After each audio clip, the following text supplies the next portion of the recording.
नागपंचमी का सच क्या है? नागपंचमी का स्वरूप और वास्तविकता क्या है? एक्चुअल में बौद्धों के इस पर्व नागपंचमी को किस प्रकार पाखंडियों ने बदल कर, रौंद कर, परिवर्तित करके अपना पाखंड इसमें शामिल करके एक नया धर्म का एक नया त्यौहार बना दिया। इस वीडियो में अगर आप अंत तक बने रहेंगे तो विश्वास मानिए आप पूरी तरीके से जान और समझ पाएंगे कि एक्चुअल में यह बौद्धों का त्यौहार, यह बौद्धों का पर्व किस तरीके से मनाया जाता था। तो आइए आगे जानते हैं। आगे बढ़ने से पहले मेरे मित्रों निवेदन है, जो भी मित्र अभी तक इस चैनल को सब्सक्राइब नहीं किए हैं तो जल्दी से जल्दी सब्सक्राइब कर लीजिए, लाइक करके हमारा उत्साह जरूर बढ़ाइए और कमेंट में जरूर लिखिए कि ये वीडियो आपको कैसा लगा और ज़्यादा से ज़्यादा लोगों को ये वीडियो शेयर जरूर करिए। चलिए शुरू करते हैं। नाग लोग भारत के मूल निवासी हैं। इन्हें असुर कहा गया। नागवंशी राजा व योद्धाओं में अनंत, वासुकी, शेष, पद्म, कमल, ककोटिक, अस्तर, शंखपाल, कालिया और पिंगल नागवीर प्रसिद्ध हैं। ये सारे नाम नागवंशियों के लिए प्रसिद्ध हैं। भारत में इनका ही वर्चस्व था और यह नाग भगवान बुद्ध के अनुयायी व बौद्ध धर्म के प्रचारक थे। उनका साम्राज्य भारत, यूनान, मिस्र, चीन, जापान आदि देशों में भी रहा है। नागवंश के बौद्ध लोग सावन की पंचमी के दिन वार्षिक पंचायत करते थे। यह पंचायत मुखिया का चुनाव के लिए होती थी। इस दिन लोग नहा धोकर अपने आराध्य देव भगवान बुद्ध की वंदना करके सुबह ही गांव में संस्थागार में एकत्र हो जाते थे। उनका आपसी रहन सहन समता, एकता, न्याय और भाईचारा पर आधारित था। मुखिया तथा संघ नायक के चुनाव के दौरान प्रत्याशी के योग्यता प्रदर्शन के लिए कई तरह की प्रतियोगिता हुआ करती थी, जैसे तलवारबाजी, घुड़सवारी, तीरंदाजी, मल्ल युद्ध। ऐसे ही बहुत सारे प्रतियोगिता होते थे जिसमें मुख्यतः जो विजयी होता था वह मुखिया चुना जाता था। वर्तमान में भी नाग पंचमी के दिन कुश्ती, दंगल, कबड्डी, युद्ध कला से संबंधित दौड़, घुड़सवारी, निशानेबाजी आदि वीरता, साहस, कौशल और शक्ति के प्रदर्शित करने वाले खेलों का आयोजन किया जाता है। जैसा कि आप अपने जहां भी रहते होंगे स्थानीय तौर पे आपने देखा होगा या सुना होगा। इसलिए नागपंचमी नागों द्वारा चयन किया गया वही दिन है जिस दिन वह अपने सेनापति, मुखिया और किसी श्रेष्ठ पद का चुनाव करते थे। वार्षिक बैठक किया करते थे इसी दिन, नागपंचमी वाले दिन। यह दिन नागवंश के लिए केवल परंपरा और पराक्रम और वीरता दिखाने का ही नहीं था, बल्कि इस दिन का महत्व धार्मिक श्रद्धा और समर्पण की दृष्टि से और भी अधिक था, क्योंकि इसी दिन आर्य राजा परीक्षित व जन्मेजय द्वारा असंख्य नागों को आग में झोंककर मार डाला गया था। इससे आर्य व अनार्यों में संघर्ष बढ़ गए। तभी से नागों को गुमराह करके उनके क्रोध को शांत करने के लिए उनके नाम की पूजा प्रारंभ की गई। यह दिन उन्हीं नागों की स्मृति में मनाया जाता है। नागवंश की स्त्रियां इसी दिन को नदी, तालाब के किनारे जाकर स्नान कर बोधि वृक्ष, स्तूप, चैत्य, गुहा, विहारों आदि बौद्ध प्रतीकों की पूजा करके घर, परिवार व समाज के लिए मंगल कामना करती थीं। इसी समय घात लगाकर विकृत मानसिकता के लोगों ने इन स्त्रियों की पिटाई तथा बेइज्जती की। कालांतर में सामाजिक जागरूकता के कारण ऐसा कर पाना असंभव हो गया। फिर भी इस परंपरा का निर्वहन करने के लिए लोग गुड़िया पीटकर उस परंपरा को आगे बढ़ा रहे हैं। नागपंचमी ये पर्व दरअसल उन 5 महान पराक्रमी नागवंशी राजाओं की याद में मनाया जाता था जिन्होंने बुद्ध संदेश का प्रसार भारत व भारत पार किया। उनके नाम थे अनंत, वासुकी, तक्षक, करकोटक और 5वां एरावत। नागपंचमी का संबंध नाग इन सांप से न होकर नाग यह टोटेम 5 पराक्रमी नाग राजाओं से संबंधित है।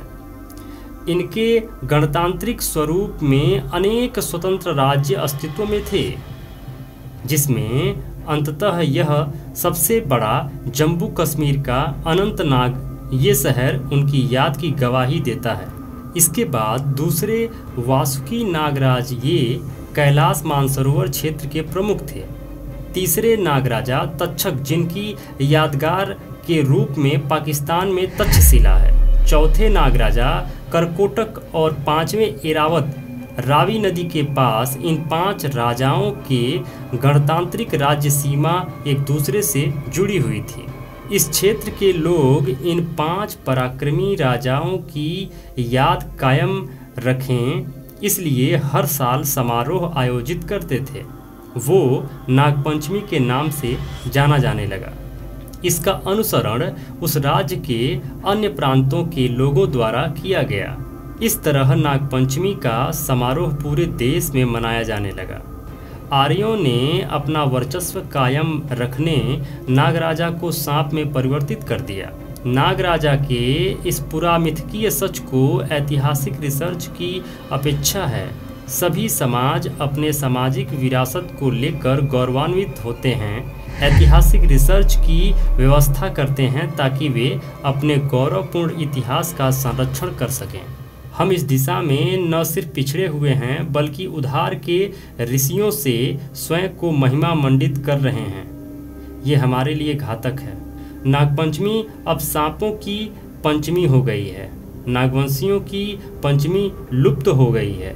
बावजूद इसके आज भी हम लोग घर की दीवारों पर 5 नाग बनाना भूले नहीं हैं।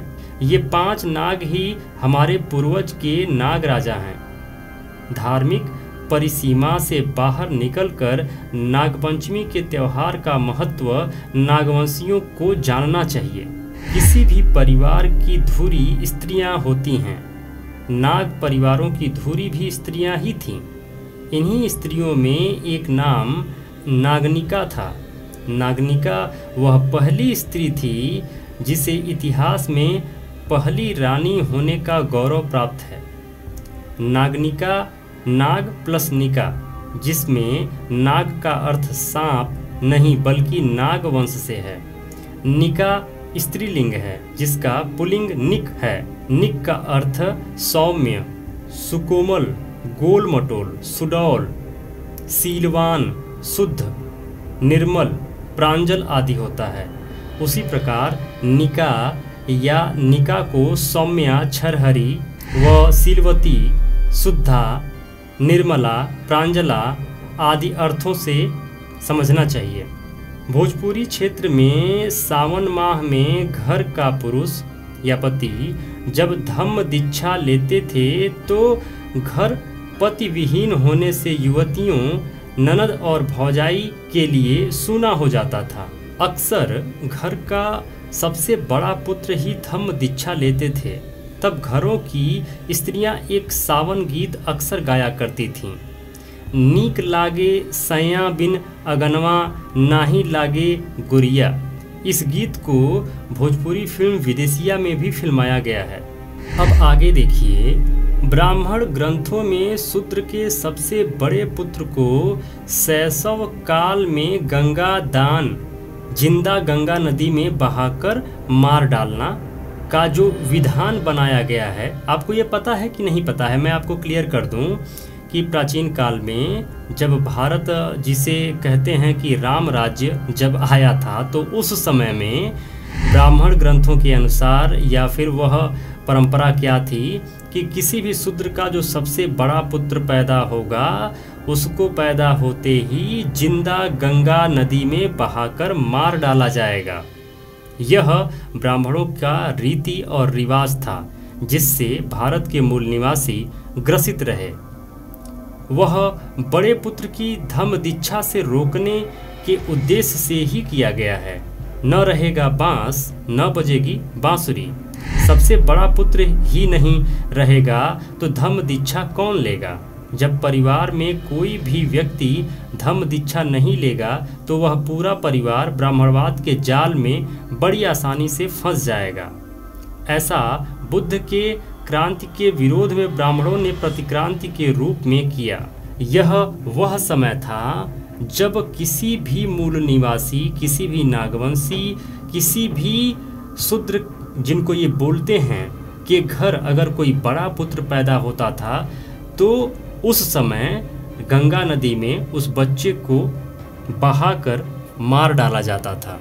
नागपंचमी की सच्चाई को जानने हेतु सबसे पहले भारत की भाषा और उस भाषा अनुसार इसका अर्थ को जानना चाहिए, तभी नागपंचमी के समीप हम और आप पहुंच सकते हैं। भारत की भाषा पाली थी, जिस अनुसार नागपंचमी का शुद्ध नाम नाग पंचमी होता है। नाग यानी श्रेष्ठ बलशाली और पंचमी यानी 5। 1500 वर्ष वाली समृद्धशाली और विश्व गुरु वाले भारत में जनपद या बड़े साम्राज्य का शासक वर्ग अपनी पीढ़ी दर पीढ़ी वाली राजतंत्र को एक नाम वाली पहचान बनाने हेतु अपने वंश का नाम देते थे। उसी वंश नाम में एक वंश नागवंश का मिलता है, जिस नागवंश की आज 5 पीढ़ी ने धर्म की रक्षा जबरदस्त तरीके से किया। आइए उस भारत, उस गौरवशाली, उस विश्व गुरु भारत के जैसा नागपंचमी हम फिर से मनाना शुरू करें। अपने इस पर्व को हम फिर से याद करें और मनाना शुरू करें।